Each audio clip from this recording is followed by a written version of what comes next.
J'ai un problème d'érection, quelles sont les huiles essentielles à me conseiller? Je vais te donner la réponse en fin de vidéo, mais reste avec moi jusqu'au bout. Alors déjà, soyons sérieux, juste 2 minutes, juste 2 minutes. Il faut savoir que l'érection, c'est un problème complexe, d'accord? Il y a deux facteurs qui sont mis en jeu. Numéro 1, il y a un phénomène de vascularisation, donc d'afflux de sang.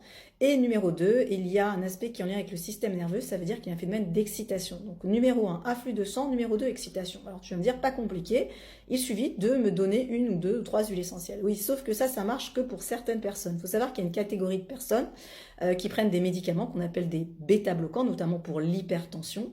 Et eh bien, les effets secondaires de ce médicament, ça peut être effectivement une perte de l'érection. Donc déjà, bien vérifier qu'il n'y ait pas ce bêta-bloquant.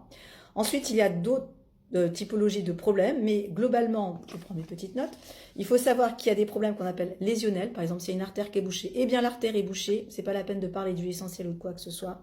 Et ensuite, il y a des problématiques qu'on va appeler plutôt fonctionnelles, donc un problème au niveau du système nerveux. Et dans ce cas-là, il faudra favoriser tout ce qui est activité douce, tout ce qui peut favoriser la respiration et qui peut surtout déstresser. Donc ça, ceci étant dit, maintenant on peut peut-être parler des huiles essentielles qui peuvent être intéressantes. Alors, et puis évidemment, il y a tout l'aspect psychologique dont je ne parle pas dans cette vidéo, mais qui est aussi très importante dans cette notion d'érection. Alors, les huiles essentielles, ou peut-être quelques noms qui vont vous parler. Le premier nom, vous allez voir que les femmes de Martinique et de Guadeloupe en font des tisanes. Alors Marie, ça s'appelle le bois bandé. Oui, le nom est un peu évocateur, donc le bois bandé, des tisanes à prendre au quotidien. Donc effectivement, il y a une forme... ça va favoriser cet afflux de sang et il va y avoir une excitation du système nerveux. Mais attention, je parle de cette catégorie en dehors des problèmes que je vous ai énoncés, c'est-à-dire l'aspect fonctionnel et lésionnel.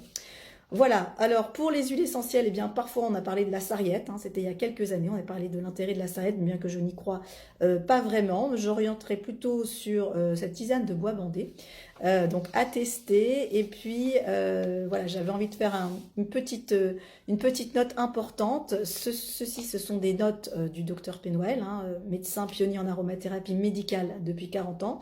C'est très important, un petit peu, quand on parle de ces problématiques qui sont très complexes, de ne pas court-circuiter l'aspect médical et l'aspect clinique. Donc, si vous êtes amoureux des huiles essentielles, de l'aromathérapie, passez cette vidéo, partagez-la, likez, abonnez-vous. Et s'il vous plaît, ensemble, commençons à faire la chasse aux arnaques aromatiques. Alors oui, pour le bois bandé, pour faciliter les érections, mais n'oubliez pas, on ne circuite pas l'analyse médicale.